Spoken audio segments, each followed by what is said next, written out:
Shalom keluarga damai, selamat beribadah di Minggu 29 Maret 2020 dengan tema Memaknai Pengharapan.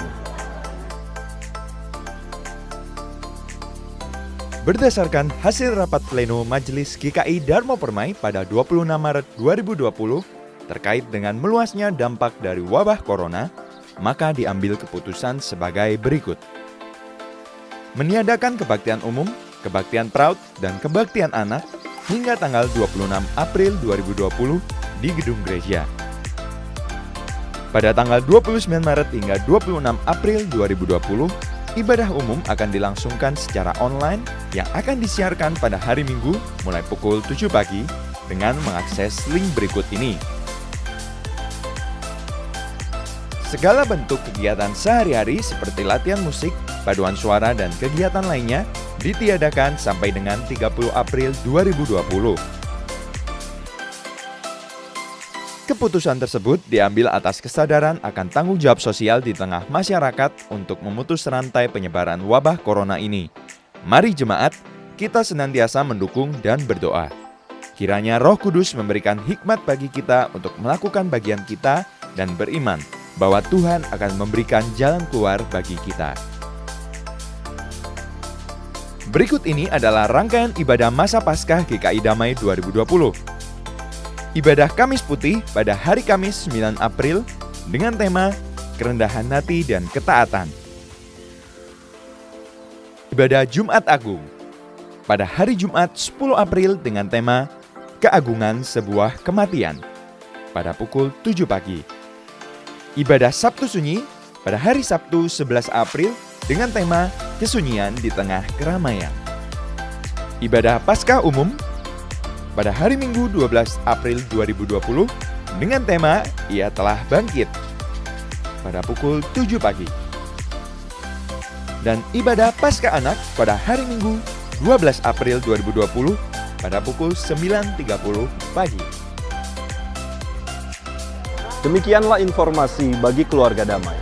Marilah kita tetap berakar, terus bertumbuh dan berbuah bersama di dalam Kristus.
Umat yang terkasih, marilah kita memulai kebaktian Minggu masa Prapaskah yang kelima ini dengan mengakui bahwa pertolongan kita adalah dalam nama Tuhan yang menciptakan langit dan bumi, kasih setianya kekal untuk selamanya dan tidak pernah meninggalkan perbuatan tangannya.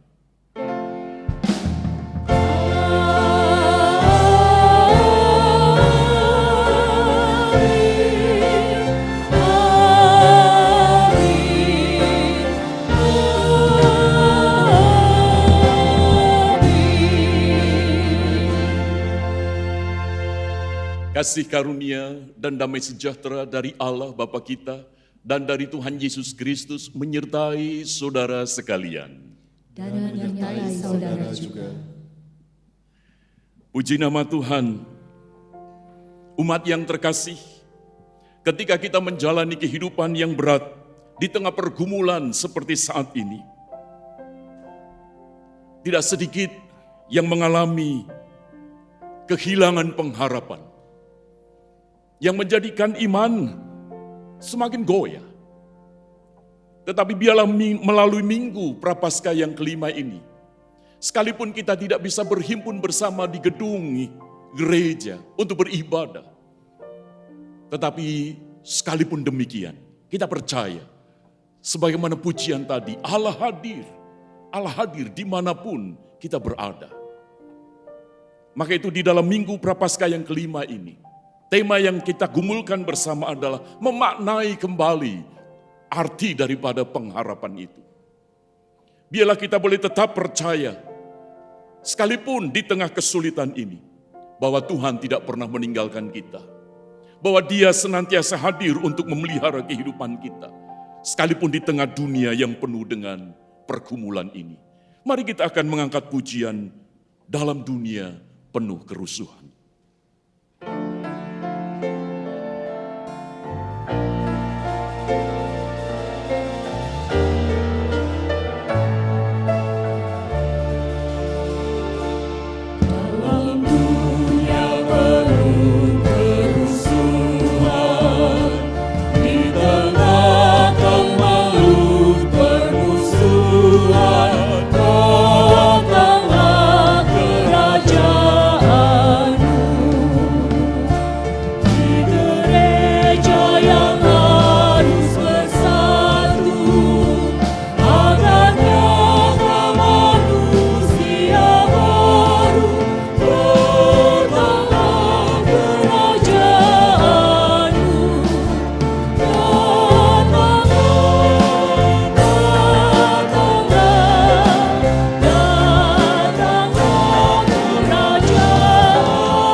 Segenap umat yang terkasih, mari kita menghampiri tata hadirat Tuhan di dalam doa pengakuan dosa kita.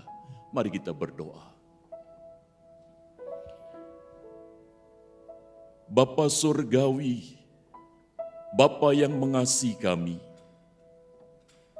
sekalipun saat ini kami berada di tengah satu pergumulan bukan hanya di dalam kehidupan kami secara pribadi, tetapi juga di tengah bangsa, bahkan di tengah dunia yang sedang dilanda wabah virus corona.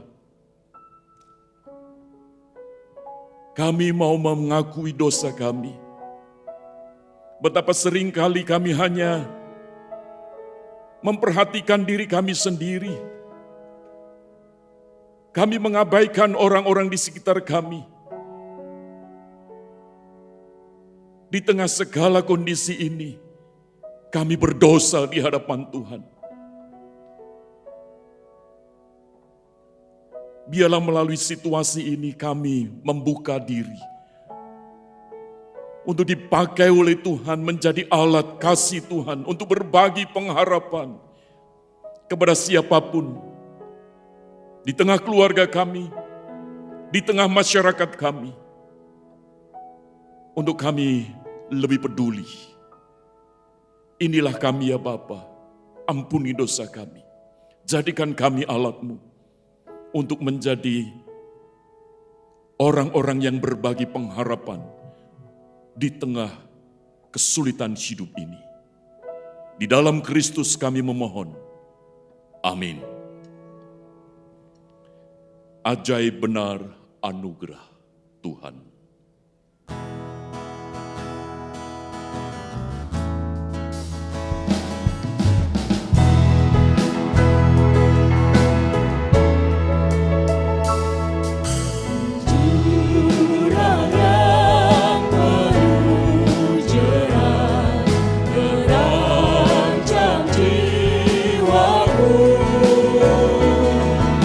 Anugerah-Mu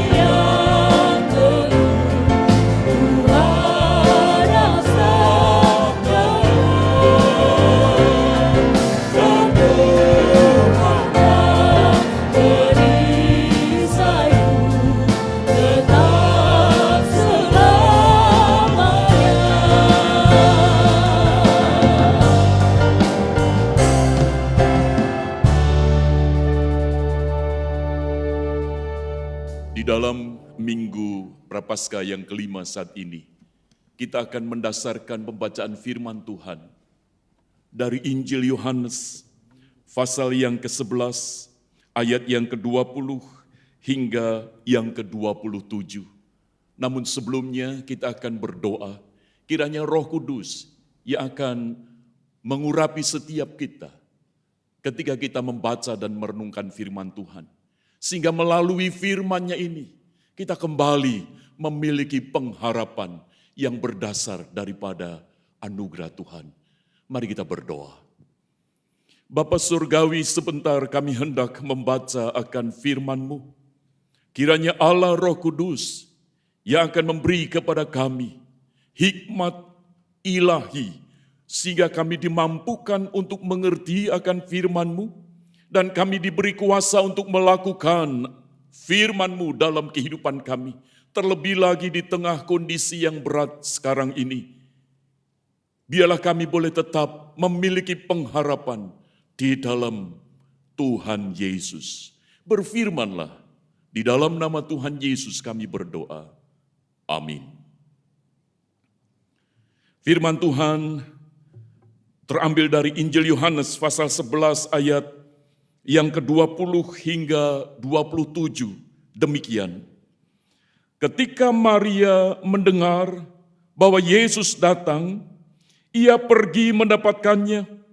Lalu Maria tinggal di rumah. Maka kata Marta kepada Yesus, "Tuhan, sekiranya Engkau ada di sini, saudaraku pasti tidak mati. Tetapi sekarang pun aku tahu bahwa Allah akan memberikan kepadamu segala sesuatu yang engkau minta kepadanya." Maka kata Yesus kepada Marta, "Saudaramu akan bangkit." Kata Marta kepadanya, "Aku tahu bahwa ia akan bangkit pada waktu orang-orang bangkit pada akhir zaman." Jawab Yesus, "Akulah kebangkitan dan hidup. Barang siapa percaya kepadaku, ia akan hidup walaupun ia sudah mati.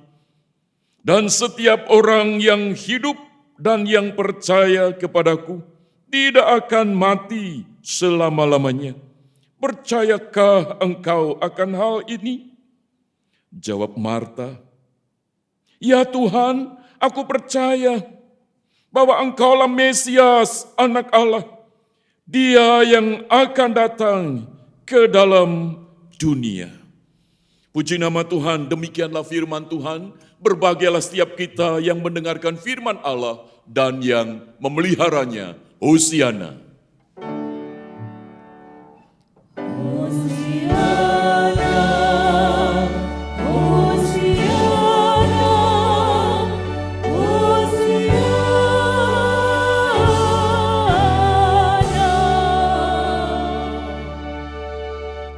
Umat yang terkasih, tema yang akan kita renungkan adalah memaknai pengharapan. Umat yang terkasih, siapapun kita bisa mengalami putus asa. Bahkan di dalam Alkitab pun juga kita bisa melihat Abraham mengalami putus asa ketika di masa tuanya dia belum memiliki anak sebagaimana yang dijanjikan oleh Tuhan. Dan kita juga bisa melihat tentang Elia. Elia yang baru saja memenangkan sebuah pertandingan di atas Gunung Karmel itu. Dia bisa mengalahkan 450 nabi-nabi Baal. Tetapi dalam waktu sekejap, dia mengalami putus asa ketika dia mendengar Isabel akan membunuh dia. Sehingga dia melarikan diri. Dia berkata kepada Tuhan, di dalam keputusasaan, dia mengatakan, "Tuhan, aku tidak lebih baik daripada nenek moyangku. Lebih baik sekarang aku mati." Umat yang terkasih di dalam Tuhan, kita juga bisa melihat dari pembacaan firman Tuhan tadi di dalam Injil Yohanes pasal 11. Bagaimana Maria dan Marta pun juga mengalami keputusasaan. Dan mungkin saat ini kita pun juga ada yang sedang mengalami keputusasaan. Dengan kondisi yang sangat berat ini, bagaimana dengan masa depan kita? Hari-hari yang akan kita lewati di depan kita dengan kondisi seperti ini. Mungkin di antara kita sedang ada yang berputus asa. Maka itu biarlah kita kembali melalui Minggu Prapaskah yang kelima ini, memaknai pengharapan itu. Umat yang terkasih di dalam Tuhan, apa itu keputusasaan? Di dalam Kamus Besar Bahasa Indonesia, di sana diberikan satu penjelasan bahwa keputusasaan itu adalah habis atau hilang harapan. Tidak ada lagi harapan yang dimiliki. Ketika seseorang mengalami kondisi putus asa, maka yang dibutuhkan adalah harapan. Maka itu kita akan melihat, kita akan belajar. Harapan itu kepada siapa? Umat yang terkasih di dalam Tuhan, ketika Maria dan Marta mendapati saudara laki-lakinya Lazarus itu meninggal dunia, mereka berdua sebagai kakak adik merasa terpukul karena Lazarus adalah saudara laki-laki satu-satunya yang menjadi tumpuan harapan untuk masa depan mereka. Sekarang ini tidak ada lagi Lazarus, saudara laki-laki. Lalu Maria dan Marta merasakan keputusasaan, hari depanku seperti apa? Tanpa ada kehadiran Lazarus. Jadi tumpuan harapan mereka ada di dalam diri Lazarus. Sehingga kematian Lazarus itu juga sama dengan kematian harapan daripada Maria dan Marta. Satu kondisi yang tidak pernah terpikir sebelumnya. Bukankah itu juga kita alami pada akhir-akhir ini? Ketika wabah virus corona bukan hanya melanda di negara-negara tertentu, juga negara Indonesia, tetapi di seluruh dunia. Betapa banyak orang yang kehilangan harapan di tengah situasi seperti ini. Ketika menyaksikan saudara yang dikasihi, itu tidak ada lagi bersama karena virus corona yang merenggut nyawa. Umat yang terkasih di dalam Tuhan, di tengah situasi seperti ini, kepada siapa kita bisa menaruh harapan kita? Ketika kepada orang-orang yang kita kasihi, tetapi mereka telah meninggalkan kita, kepada siapa lagi? Umat yang terkasih di dalam Tuhan, sekalipun di dalam kondisi demikian, Maria dan Marta, mereka tahu ada Yesus. Yesus yang menjadi sumber pengharapan mereka. Tetapi mari kita akan melihat kembali makna daripada harapan itu dari Maria dan Marta. Satu peristiwa kedukaan di mana mereka kehilangan orang yang dikasih, yaitu Lazarus.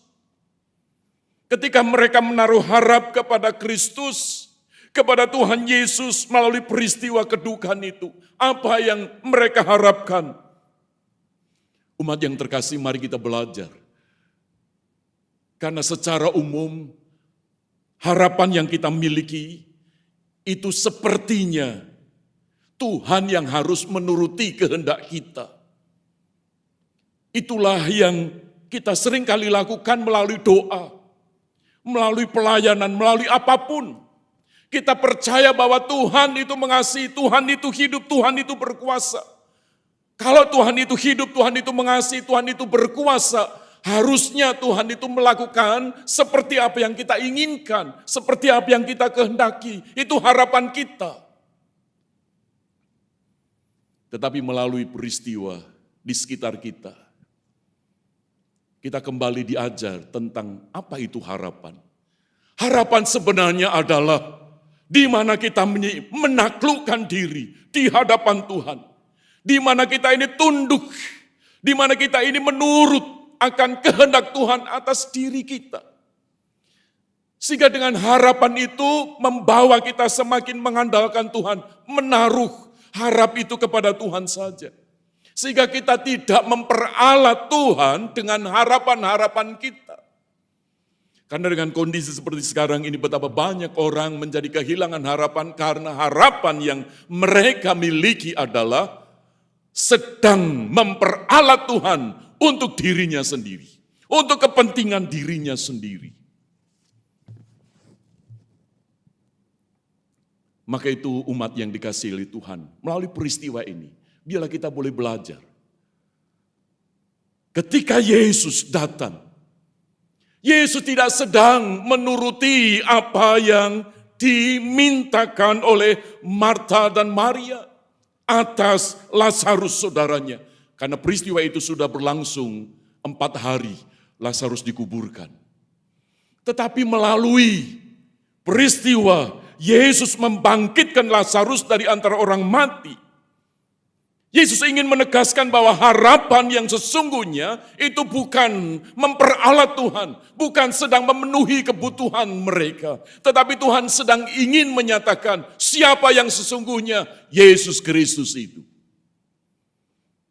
Bahwa Dia berkuasa di dalam kehidupan kita. Maka itu di dalam Injil Yohanes, kita sangat takjub ketika dicatat, paling tidak di dalam Injil Yohanes ada 7 kali Yesus menyatakan dirinya. Yang di dalam istilah Yunani, bahasa Yunani itu dipakai istilah ego eimi untuk menegaskan identitas jati diri daripada Yesus. Paling tidak Yesus menegaskan, akulah roti hidup. Akulah air hidup. Akulah pintu. Akulah jalan dan kebenaran dan hidup.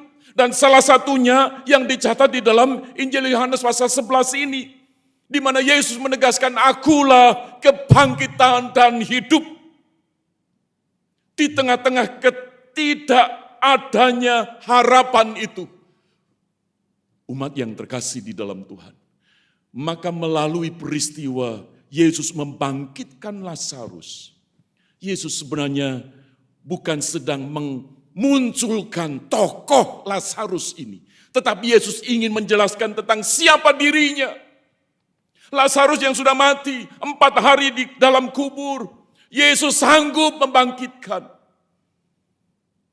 Memang saat ini Yesus tidak melakukan hal yang serupa. Ketika kita mendapati orang-orang yang terkasih yang kita kenal meninggal dunia. Ketika kita berseru, Tuhan hidupkan lagi. Tetapi Tuhan tidak melakukan itu. Apakah Tuhan pilih kasih? Tidak. Tetapi justru dalam peristiwa Yesus membangkitkan Lazarus ini. Yesus ingin menegaskan tentang siapa dirinya. Bahwa dialah yang berkuasa atas hidup manusia. Dan dia juga ketika berkata, akulah kebangkitan dan hidup. Itu disampaikan, itu dinyatakan, itu diberitakan. Sebelum peristiwa Yesus mati. Maka melalui kematiannya di atas kayu salib, Yesus menggenapkan apa yang dia nyatakan. Bahwa dirinya adalah kebangkitan dan hidup. Sehingga pada 3 hari setelah kematian Yesus di atas kayu salib, Yesus bangkit, Yesus hidup. Melalui peristiwa ini Yesus ingin menegaskan bahwa di dalam Kristus yang bangkit itu, Yesus yang hidup itu ada harapan. Maka itu mengapa harapan itu ada di dalam Yesus? Karena dia yang berotoritas, dia yang berdaulat atas hidup manusia. Dan di dalam Yesus, dia yang telah menjamin akan kehidupan yang baru di dalam kekekalan. Maka itu umat yang terkasih di dalam Tuhan. Ketika saat ini memasuki minggu Prapaskah yang kelima, bila kita semakin merasakan Immanuel, Allah yang menyertai kita, yaitu Yesus Kristus yang telah bangkit, dialah yang telah membangkitkan Lazarus yang mati.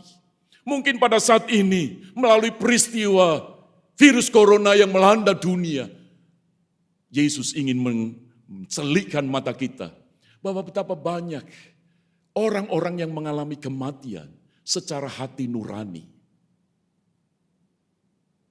Betapa lamanya mereka mengalami kematian hati nurani, kematian secara rohani. Suami istri saling membenci.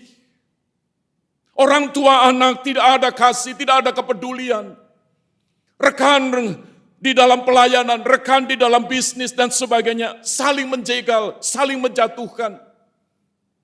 Bahkan sebagai jemaat dengan jemaat yang lain saling melukai. Jemaat dengan pendeta, pendeta dengan jemaat. Bisa jadi zaman sekarang ini banyak orang sedang mengalami kematian secara rohani, kematian secara hati nurani. Maka itu melalui peristiwa yang dicatat di dalam Injil Yohanes ini, bahwa Yesus sanggup membangkitkan Lazarus, maka Yesus juga zaman ini sanggup membangkitkan jiwa-jiwa yang mengalami kematian secara rohani, hati nurani. Maka itu melalui peristiwa kita bisa beribadah di tengah keluarga kita, di rumah kita masing-masing. Biarlah itu boleh menyadarkan kita. Mungkin selama ini kita mengalami kematian secara rohani. Kita tidak peduli dengan keluarga kita. Tetapi biarlah melalui Minggu Prapaskah ini, sekalipun kita tidak bisa beribadah di gedung gereja, tetapi kita percaya bahwa Tuhan hadir untuk membangkitkan kita lagi, untuk membangkitkan rohani kita, untuk membangkitkan kembali hati nurani kita, untuk memiliki kasih, untuk memiliki kepedulian, untuk berbagi pengharapan. Itulah makna daripada pengharapan di dalam Kristus melalui peristiwa Maria dan Marta. Bahwa Yesus sanggup. Maka itu biarlah di dalam kehidupan pada zaman ini, melalui Minggu Prapaskah yang kelima ini, kita boleh memaknai pengharapan berdasar kebenaran firman Tuhan. Bukan Tuhan yang menuruti keinginan kita, tetapi justru dengan pengharapan itu, kita yang menuruti kehendak daripada Tuhan. Kiranya Tuhan Yesus memberkati kita sekalian, menguatkan kita sekalian, meneguhkan kita sekalian. Untuk melewati hari-hari yang sulit, kita boleh tetap memiliki pengharapan yang baru di dalam Kristus. Mari kita berdoa. Bapa Surgawi, di tengah situasi di mana kami tidak bisa beribadah bersama-sama dengan umat Tuhan di gedung gereja. Di dalam Minggu Prapaskah ini kami harus beribadah bersama dengan keluarga kami di rumah kami masing-masing. Tetapi kami boleh tetap percaya bahwa Tuhan hadir. Tuhan tetap menyertai kami. Tuhan tetap memeliharakan hidup kami. Tuhan tetap mengasihi kami. Maka biarlah melalui firman-Mu kami boleh memiliki pengharapan yang baru di dalam Tuhan. Sehingga membuat kami tidak lagi mementingkan diri kami sendiri. Kami boleh berbagi pengharapan itu di tengah-tengah kondisi seperti yang sekarang ini. Maka itu ya Bapa, Engkau menguatkan dan meneguhkan setiap kami. Kami juga berdoa untuk bangsa Indonesia, untuk pemerintah yang sedang menangani wabah virus corona ini. Para medis yang ada Tuhan, Engkau bentengi mereka. Engkau beri kekuatan dan penghiburan ketika mereka harus menghadapi berbagai macam kesulitan. Biarlah mereka boleh tetap memiliki pengharapan. Kami juga berdoa untuk kesadaran seluruh warga masyarakat, supaya mereka juga boleh menjaga diri, menjaga jarak satu dengan yang lain. Bukan karena takut, tetapi karena justru berbagi kasih, berbagi pengharapan, bahwa masih ada hari esok yang Tuhan hamparkan untuk kami jalani bersama. Maka itu ya Bapa, kami berdoa, kiranya melalui wabah virus corona ini yang telah melanda dunia, menyadarkan kami sekalian untuk boleh tetap berpengharapan. Bukan kami sedang memperalat Tuhan, tetapi justru kami sedang menaruh hidup kami di dalam kehendak Tuhan. Sehingga segala sesuatu yang kami lakukan mencerminkan pengharapan kami yang benar di dalam Kristus. Inilah doa kami ya Bapa, yang kami alaskan di dalam nama Tuhan kami Yesus Kristus, Juru Selamat kami yang hidup, sumber pengharapan kami yang kekal. Amin. Mari jemaat kami undang untuk bangkit berdiri. Dengan mengingat pada baptisan kudus kita, marilah kita mengikrarkan kembali pengakuan iman kita menurut pengakuan iman rasuli demikian. Aku percaya kepada Allah, Bapa yang Maha Kuasa, Khalik langit dan bumi, dan kepada Yesus Kristus anaknya yang tunggal Tuhan kita, yang dikandung daripada Roh Kudus, lahir dari anak darah Maria, yang menderita sengsara di bawah pemerintahan Pontius Pilatus, disalibkan, mati dan dikuburkan, turun ke dalam kerajaan maut. Pada hari yang ketiga, bangkit pula dari antara orang mati, naik ke sorga, duduk di sebelah kanan Allah, Bapa yang Maha Kuasa, dan dari sana ia akan datang untuk menghakimi orang yang hidup dan yang mati. Aku percaya kepada Roh Kudus, gereja yang kudus dan am, persekutuan orang kudus, pengampunan dosa, kebangkitan orang mati, dan hidup yang kekal. Amin. Silakan duduk kembali.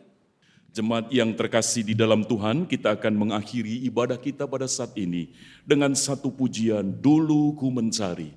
Biarlah kita boleh menjalani hari-hari dengan harapan bahwa Tuhan memelihara hidup kita, sehingga kita menuruti apa yang Tuhan kehendaki di dalam kehidupan kita.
Umat yang terkasih, terimalah berkat-Nya. Tuhan memberkati saudara dan melindungi saudara. Tuhan menyinari saudara dengan wajah-Nya dan memberi saudara kasih karunia.